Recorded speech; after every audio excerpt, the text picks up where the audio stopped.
Good morning बच्चों। पिछले class में हमने तुम लोगों को पढ़ाया भूमिका और परिस्थिति। परिस्थिति के आधार पर कैसे व्यक्ति अपनी भूमिका करता है। आज हम लोग अगला टॉपिक देखेंगे, सामाजिक स्तरीकरण। स्तरीकरण यानी लेबल, उनके रहन सहन का जो लेबल है वो क्या होना चाहिए। इसको इंग्लिश में कहते हैं स्ट्रैटिफिकेशन। सामाजिक स्तरीकरण को सोशल स्ट्रैटिफिकेशन, ठीक है।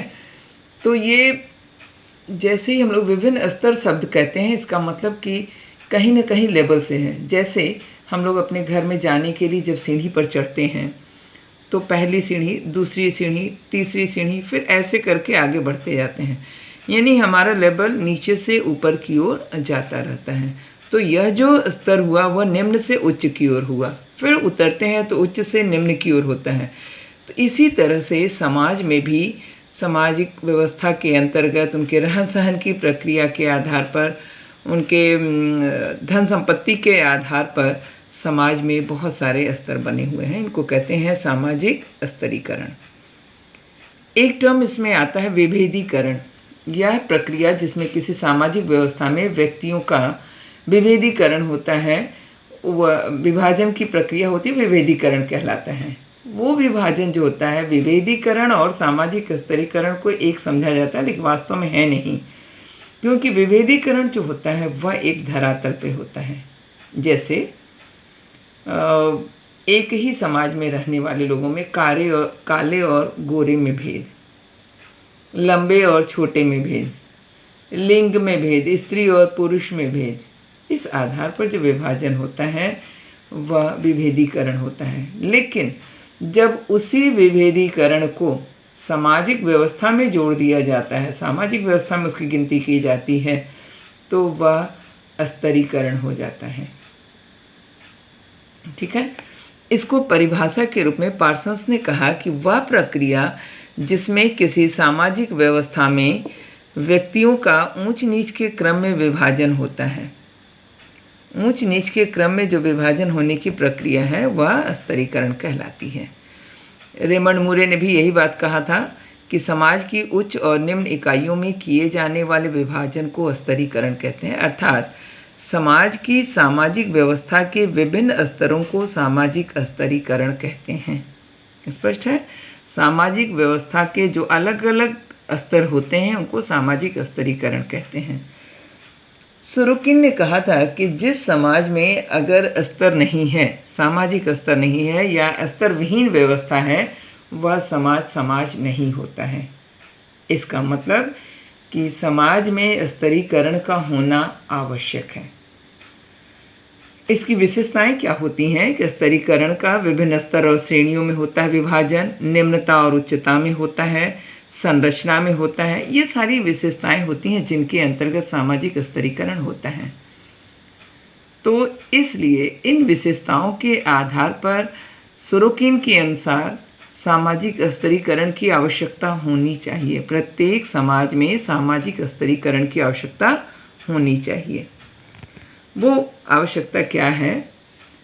पहला पॉइंट है कि सामाजिक स्तरीकरण व्यक्ति की उन्नति और प्रगति के आधार है। प्रत्येक व्यक्ति समाज में उच्च स्थिति प्राप्त करने की इच्छा रखता है और इसके लिए वह प्रयास भी करता है। जब व्यक्ति अपनी उच्च स्थिति यानी निम्न स्थिति से उच्च स्थिति को पाने के लिए प्रयास करता है, तो वह उसके अंदर व्यक्तिगत प्रगति का या व्यक्तिगत विकास की प्रेरणा उसको मिलती है। अर्थात व्यक्तिगत प्रगति को प्रोत्साहन मिलता है। किसी भी कार्य को करने के लिए वह स्वयं आगे बढ़ता है अपने लक्ष्य को प्राप्त करने के लिए कि मैं भी इस स्थान पर पहुंच सकता हूं। इसके लिए वह प्रयास करता है, अर्थात उसकी व्यक्तिगत प्रगति होती है।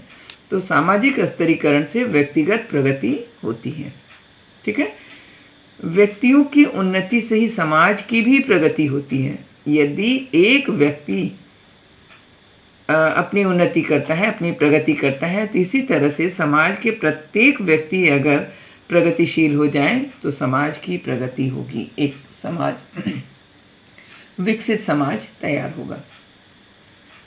प्रत्येक सामाजिक स्तरीकरण में जब निम्न स्थिति से उच्च स्थिति को के लिए प्रयासरत होता है, तो यह सामाजिक स्तरीकरण ही है जो कि व्यक्ति को कार्य करने के लिए प्रोत्साहित करता है ताकि वह निम्न से उच्च की स्थिति की ओर बढ़ जाए। अर्थात व्यक्ति की कार्यकुशलता और कार्य क्षमता में वृद्धि होती है। वह उस लक्ष्य को पाने के लिए कार्य करता है। सामाजिक स्तरीकरण को प्राप्त करने के लिए, जो उसके अच्छे स्तर हैं उसको प्राप्त करने के लिए उसकी कार्य क्षमता में वृद्धि होती है। व्यक्ति की कार्यकुशलता और उसकी कार्य क्षमता में वृद्धि होती है। उत्तरदायित्व की भावना का विकास होता है।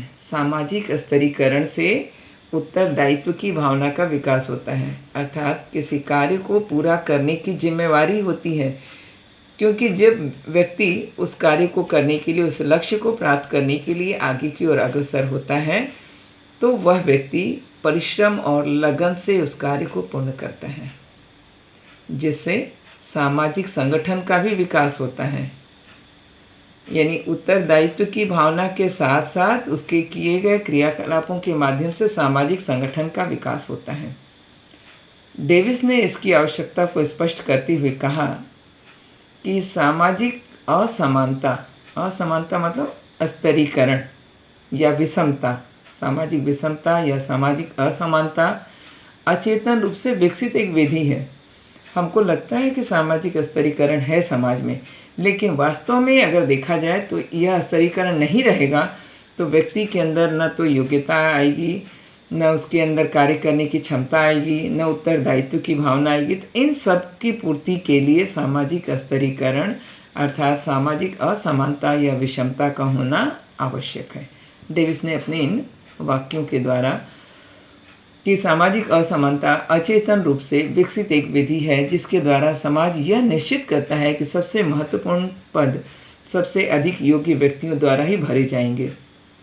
तो उससे क्या होता है, मनुष्य जो है उस पद के लिए अपने आप को योग्य बनाने का प्रयास करता है। तो अयोग्य और योग्य दोनों जो होते हैं स्तरीकरण हो जाते हैं। तो मनुष्यों में प्रतिष्ठा और सम्मान के संबंध में विभेद तो अवश्य होना चाहिए, ये डेविस ने कहा था। यानी सामाजिक स्तरीकरण को एक आवश्यक अंग माना गया है सामाजिक व्यवस्था का। ठीक है, सामाजिक स्तरीकरण का क्या महत्व है? 3 प्रकार के इसके महत्व हैं: मनोवैज्ञानिक महत्व, व्यक्तिक महत्व और सामाजिक महत्व। मनोवैज्ञानिक महत्व में 2 बातें होती हैं: मनोवैज्ञानिक संतोष और मनोवृत्तियों का निर्धारण। मनोवैज्ञानिक संतोष में व्यक्ति को जब कोई पद मिलता है तो वह पद और कार्य के अनुसार वह अपना कार्य कंप्लीट करता है, वह अपने मनोवैज्ञानिक कार्यों को पूरा करता है। और मनोवृत्तियों का निर्धारण होता है, व्यक्ति अपने क्रियाकलाप, अपने मनोवृत्तियों के प्रति जागरूक होता है, जिससे उसके अंदर अपने पद और कार्य के विकास की को पूर्ण करने की जिज्ञासा उसके अंदर उत्पन्न होती है। उसका निर्धारण वह करता है जिसके आधार पर कि वह सामाजिक स्तरीकरण में अपना स्तर अधिक से अधिक ऊंचा करने का प्रयास करता है। व्यक्तिक महत्व है, दूसरा महत्व है व्यक्तिक महत्व। नाम से ही लग रहा है कि एक व्यक्ति के महत्व के बारे में है। इसमें व्यक्तित्व का विकास होता है, व्यक्ति के व्यक्तित्व का विकास होता है, आवश्यकताओं की पूर्ति होती है। जब वह पद और कार्य के अनुरूप कार्य करता है तो अपने जीवन की अन्य आवश्यकताओं की पूर्ति के लिए वह सामाजिक स्तरीकरण को पूरा करने का प्रयास करता है। इसी तरह से कार्यात्मक प्रेरणा होती है, जो कार्य पद और कार्य जो उसको मिलते हैं उसके अनुसार वह कार्य करता है। उसके अंदर उत्तरदायित्व की भावना का विकास होता है और कार्य करने की प्रेरणा उसके अंदर विकसित होती है। नेक्स्ट पॉइंट है व्यक्तिक संघर्ष से रक्षा। सामाजिक स्तरीकरण में संघर्ष की स्थिति आती है। इस संघर्ष की स्थिति से अपने अधिकार और कर्तव्यों को पूरा करने के लिए वह हमेशा तत्पर रहता है और तत्पर रह करके अपने कार्यों को पूरा करता है, जिससे संघर्ष की स्थिति से उसकी रक्षा होती है, वह अपने उत्तरदायित्वों को पूरा करता है तो संघर्ष की स्थिति से उसकी रक्षा होती है। सामाजिक महत्व होता है कि सामाजिक स्तरीकरण से व्यक्ति के अंदर सामाजिक संगठन, सामाजिक प्रगति, परिवर्तन को प्रोत्साहन, संघर्ष से रक्षा और श्रम विभाजन की प्रक्रिया होती है। ठीक है, तो इसमें हुआ क्या, सामाजिक संगठन में जब व्यक्ति अपने अधिकार और कर्तव्यों के द्वारा अपने दायित्व को पूरा करता है तो एक सामाजिक संगठन होता है और उससे सामाजिक प्रगति होती है। प्रत्येक व्यक्ति के व्यक्तिगत प्रगति से सामाजिक प्रगति होती है। परिवर्तन को प्रोत्साहन मिलता है। जैसे सपोज करो कि एक एग्जाम्पल देते हैं कि यदि कोई व्यक्ति है, यदि वो चपरासी है किसी ऑफिस में और वो क्लर्क हो जाता है, लिपिक के पद पर चला जाता है, तो वह स्थान जो खाली होता है वहाँ दूसरा व्यक्ति आ जाता है। तो इससे क्या हुआ, नए पुराने की जगह पर नए ने ले लिया। इससे परिवर्तन को प्रोत्साहन मिलता है। संघर्ष से रक्षा होती है। शुरू में ही बताया कि व्यक्तिगत संघर्ष से रक्षा होती है तो सामाजिक संघर्ष से भी रक्षा हुई। अधिकार और कर्तव्य का पालन करता है और श्रम विभाजन इसका मुख्य होता है। श्रम विभाजन के आधार पर ही व्यक्ति अपने कार्यों को पूरा करने का प्रयास करता है, क्योंकि यदि श्रम विभाजन न हो, कार्यों को करने की क्षमता न हो, तो वह सामाजिक महत्व को स्पष्ट नहीं कर पाता है। ठीक है, तो इस तरह से सामाजिक स्तरीकरण के महत्व को स्पष्ट किया जा सकता है। श्रम विभाजन को व्यवस्थित रूप से माने जो कार्य होता है उसके पद के अनुसार निश्चित होता है। उसका जो कार्य करना होता है वह निश्चित होता है और उसके अनुसार ही वह कार्य करता है। इससे समाज में एक सामाजिक व्यवस्था भी बनी रहती है। इस तरह से कुल मिला के अगर निचोड़ देखें तो सामाजिक स्तरीकरण से सामाजिक व्यवस्था बनी रहती है। ठीक है, आगे थोड़ा सा देखेंगे कि सामाजिक स्तरीकरण के आधार क्या होते हैं। सामाजिक स्तरीकरण के दो आधार हैं, प्राणी शास्त्रीय आधार और सामाजिक सांस्कृतिक आधार। प्राणी शास्त्रीय आधार में लिंग के आधार पर, आयु के आधार पर, प्रजाति के आधार पर, जन्म के आधार पर, शारीरिक और मानसिक कुशलता के आधार पर, और सामाजिक सांस्कृतिक आधार में संपत्ति के अधिकार पर, व्यवसाय के आधार पर, शिक्षा के अधिकार पर, धार्मिक ज्ञान के आधार पर और सत्ता के आधार पर। धार्मिक ज्ञान के आधार पर और सत्ता के आधार पर। प्राणी शास्त्रीय आधार में एक एक करके हम लोग देखेंगे। जैसे लिंग के आधार पर समाज में स्त्री और पुरुष कहीं कहीं होता है कि पुरुष का अस्तित्व ज़्यादा होता है स्त्री के तुलना में। जैसे मातृसत्तात्मक परिवार में स्त्री का महत्व ज़्यादा होता है, लेकिन पितृसत्तात्मक परिवार में पुरुष का महत्व ज़्यादा होता है। तो ये स्तरीकरण हो गया, लिंग के आधार पर स्तरीकरण। इसी तरह से आयु के आधार पर होता है। अधिक उम्र वाले व्यक्तियों का कम उम्र वाले व्यक्तियों के सामने करना, क्योंकि अधिक उम्र वाले व्यक्ति अपने को अनुभवी बताते हैं और कम उम्र वाले को अपने अनुभव के आधार पर उनको अपनी बातें बताते हैं। इसी तरह से प्रजाति के आधार पर, जन्म के आधार पर, जैसे ब्राह्मण कुल में जो जन्म लिया है उसका और शूद्र में जो जन्म लिया है उसका, इनमें विभेद होता है, इनमें स्तरीकरण होता है। शारीरिक और मानसिक कुशलता होती है। एक व्यक्ति शरीर से भी मजबूत है और दिमाग से भी तेज है तो वह, और दूसरा जो है शरीर से भी दुर्बल है और दिमाग से भी कमज़ोर है, तो इन दोनों में जो स्तरीकरण होता है वह प्राणी शास्त्रीय आधार कहलाता है। सामाजिक सांस्कृतिक आधार में संपत्ति के आधार पर, किसी के पास बहुत अधिक संपत्ति है, किसी के पास कम है। व्यवसाय के आधार पर, शिक्षा के आधार पर, धार्मिक ज्ञान के आधार पर, सत्ता के आधार पर। धार्मिक ज्ञान के आधार पर जैसे कुछ लोगों को धार्मिक ज्ञान में बहुत अधिक उनको जानकारी होती है, पूजा पाठ हवन जप तप करने की कुछ को नहीं होती है, तो धार्मिक ज्ञान के आधार पर होता है। सत्ता के आधार पर होता है। राजनीतिक क्षेत्र में ही अगर हम लें तो सत्ता के आधार पर कुछ लोग बहुत आगे बढ़ जाते हैं, कुछ ज्यों की त्यों बने रहते हैं। तो इस तरह से सामाजिक स्तरीकरण के ये सब आधार हैं। इसका स्वरूप होता है, दो प्रकार के स्वरूप होते हैं इसमें, बंद स्तरीकरण और खुली व्यवस्था या खुली स्तरीकरण। बंद स्तरीकरण में जाति व्यवस्था होती है जिसमें व्यक्ति कहीं जा नहीं सकता है, वह जन्म से ही बंध जाता है। जैसे यदि ब्राह्मण कुल का जन्म लिया है तो वह ब्राह्मण स्तर का ही होगा, और शूद्र कुल में जो जन्म लिया वो शूद्र स्तर का होगा। तो इस तरह से जाति व्यवस्था के आधार पर स्तरीकरण होता है। खुला स्तरीकरण जो होता है उसमें वर्ग व्यवस्था होती है।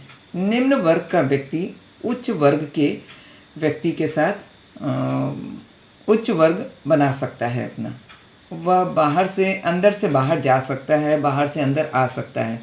लेकिन जाति व्यवस्था जो होती है जन्म से होती है, इसलिए उसमें बाहर नहीं जा सकता है, अंदर से वह बाहर नहीं जा सकता और न ही कोई बाहर से अंदर आ सकता है। लेकिन वर्ग व्यवस्था जो होती है वह कर्म से होती है।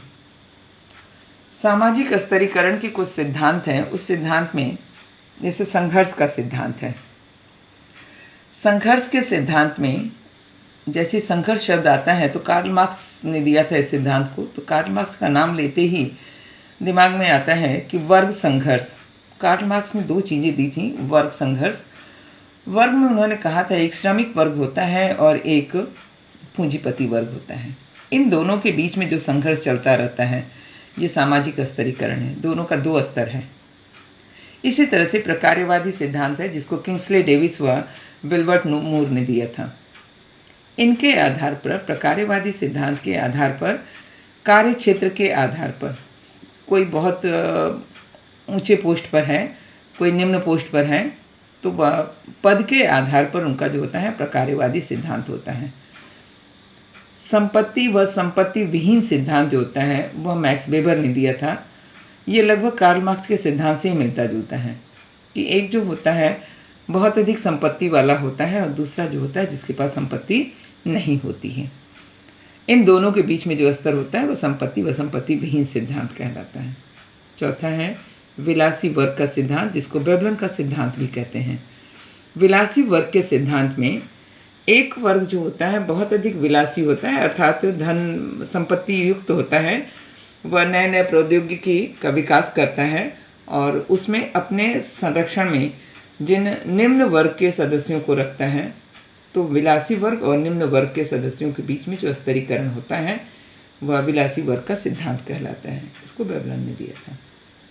इस तरह से हम देखते हैं कि किसी भी सामाजिक व्यवस्था को संतुलित रखने के लिए और सुव्यवस्थित रखने के लिए सामाजिक स्तरीकरण की आवश्यकता होती है। यदि सामाजिक स्तरीकरण न रहे तो वह स्थिर हो जाएगा, सामाजिक व्यवस्था स्थिर हो जाएगी और समय समय पर उसमें संघर्ष उत्पन्न होंगे। तो इन सब चीज़ों को रोकने के लिए सामाजिक स्तरीकरण की आवश्यकता है। ठीक है, ये इतना हम लोग सामाजिक स्तरीकरण में देखें। अगले क्लास में हम लोग देखेंगे सामाजिक नियंत्रण। इससे रिलेटेड हम क्वेश्चन दे रहे हैं तुम लोगों को, इसको आप अपनी फेयर कॉपी में करेंगी।